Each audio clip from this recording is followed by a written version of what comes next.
মেঘলা ঠিক কইছে বাবা।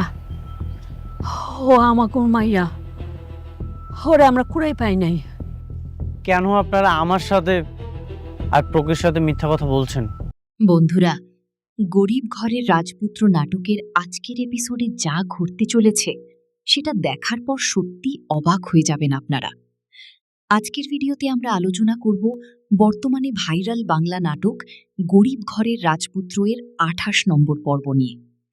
নাটকটির প্রতিটি এপিসোডে এখন চলছে একের পর এক চমক, ষড়যন্ত্র, কান্না আর আবেগঘন মুহূর্ত। বিশেষ করে মেঘলার জীবনে যে ভয়ঙ্কর সত্য সামনে এসেছে সেটি দর্শকদের পুরোপুরি হতবাক করে দিয়েছে। বন্ধুরা, আমরা দেখতে পাই মেঘলাকে সবাই এতদিন শালিমা চৌধুরী বলে চিনত, কিন্তু হঠাৎ করেই নাটকে আসে বিশাল টুইস্ট। আলতাফ সাহেব এসে দাবি করেন মেঘলা আসল শালিমা না। এমনকি একজন মহিলা এসে স্বীকার করে যে ছোটবেলায় টাকার লোভে বাচ্চাটিকে বিক্রি করে দেওয়া হয়েছিল। আর সেই সুযোগেই শুরু হয় ভয়ঙ্কর ষড়যন্ত্র।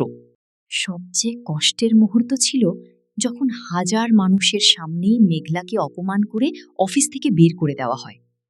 যে মেয়ে এতদিন শালিমা বিল্ডার্স সামলেছে সেই মেয়েকেই প্রতারক বলা হয়। মেঘলার চোখের কান্না আর ভেঙে পড়া সত্যি দর্শকদের মন ছুঁয়ে গেছে। এরপর আমরা দেখি মেঘলা নিজের বাসায় ফিরে গিয়ে তার বাবা মায়ের কাছে জবাব চায়। কেন তারা এতদিন মিথ্যা বলেছে, কেন তাকে মিথ্যা স্বপ্ন দেখিয়েছে। এই দৃশ্যগুলো ছিল পুরো নাটকের সবচেয়ে ইমোশনাল মুহূর্ত। বিশেষ করে মেঘলার ডায়লগ, আমি এখন একটা জীবন্ত লাশ, এই কথাটি দর্শকদের হৃদয় ভেঙে দিয়েছে। অন্যদিকে অনেক চরিত্রটিও এখন অনেক গুরুত্বপূর্ণ হয়ে উঠেছে, কারণ একমাত্র অনেকে বিশ্বাস করে যে মেঘলাই আসল শালিমা। সে বুঝতে পারে পুরো বিষয়টা একটা সাজানো ষড়যন্ত্র। রাতুল এবং তার দলের বিরুদ্ধে অনেক এখন সত্য বের করার লড়াই শুরু করেছে। এদিকে রাতুলের চরিত্র দিন দিন আরও ভয়ঙ্কর হয়ে উঠছে। সে শুধু মেঘলাকে সম্পত্তি থেকে সরিয়েই ক্ষান্ত হয়নি, বরং পুরো কোম্পানির দখল নেয়ার জন্য নতুন নতুন চাল খেলছে।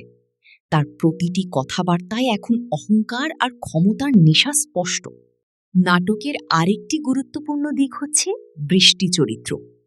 বৃষ্টি অনেককে অনেক ভালোবাসলেও ভিতরে ভিতরে ভয় পাচ্ছে, কারণ মেঘলার সাথে অনেকের পুরনো সম্পর্ক এখনও পুরোপুরি শেষ হয়নি। এই ভালোবাসার ত্রিভুজ আগামী পর্বগুলোতে আরও বড় টুইস্ট নিয়ে আসতে পারে। বন্ধুরা, আমার ব্যক্তিগত ধারণা হচ্ছে মেঘলাই আসল শালিমা, কারণ নাটকে যেভাবে বিভিন্ন ক্লু দেখানো হচ্ছে তাতে বোঝা যায় পুরো ঘটনাটা পরিকল্পিত। রাতুল এবং তার সহযোগীরা সম্পত্তির লোভে মেঘলাকে সরানোর চেষ্টা করছে, কিন্তু শেষ পর্যন্ত সত্য কখনো লুকিয়ে থাকে না। এখন দেখার বিষয় হলো, অনেক কি সত্যি প্রমাণ করতে পারবে? মেঘলা কি আবার নিজের সম্মান ফিরে পাবে? আর রাতুলের আসল মুখোশ কবে সবার সামনে খুলবে? আগামী পর্বগুলোতে হয়তো আরও বড় বিস্ফোরক সত্য সামনে আসবে। তাই নাটকটি যারা দেখছেন তারা অবশ্যই পরবর্তী এপিসোড মিস করবেন না।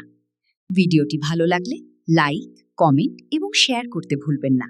আর নতুন নতুন বাংলা নাটকের রিভিউ, আপডেট ও প্রেডিকশন পেতে চ্যানেলটি সাবস্ক্রাইব করুন।